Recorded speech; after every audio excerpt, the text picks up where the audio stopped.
Phasmophobia by Alan Wake. Something had shifted. The investigators saw immediately. Ghost hunting contracts for GHD were always strange, but this was something else. Beyond the obvious change in the room, the television sets, the chalk drawings, there was something more subtle. A dark and unseen presence pressing against the fabric of reality, about to rewrite things for an unknowable purpose. The feeling had emanated from the typewriter that had manifested in the middle of the room with faint clacking of keys. More imagined than heard. The story on the page the investigator was now reading, was the description of what was happening to them now. They were trapped in a story. There was a growing number of ghost hunters who had picked up the contract. Unfazed, they had purged the shadowy entities they came face to face with. What they did not know until now, until they read it on the page they found, was that as their numbers grew, and the act of reading was repeated, the reality was being rewritten more and more.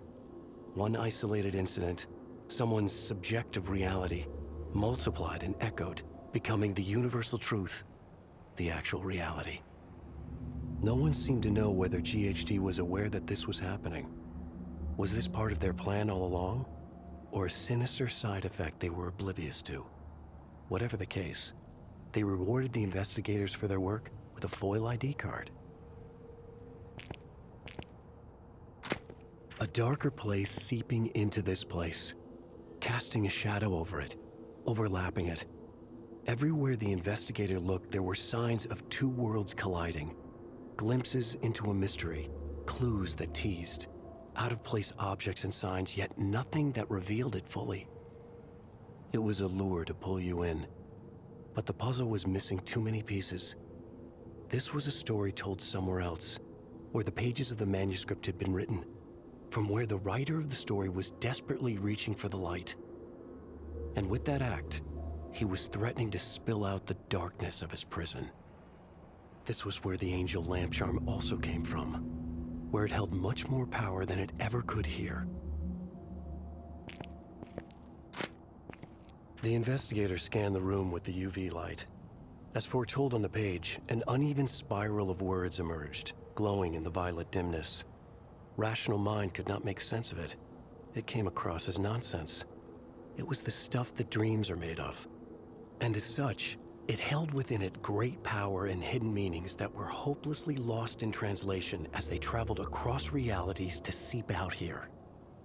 Only its writer knew what it meant, and there was a fair chance that he too was barking mad.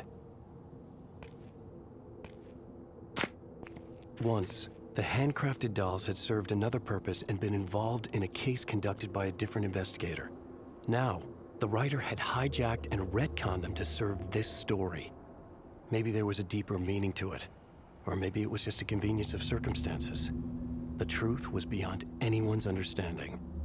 The investigator paused to consider the mystery of the pages. Their origin lay in darkness. Had they been written with the blessing of GHD? Somehow that felt unlikely, even if the company's past was also shrouded in darkness. The investigator had done well, protected their own. And with that, they had come to stand on the brink of the fathomless darkness of another mystery, as strange yet different from the ones they faced working for GHD.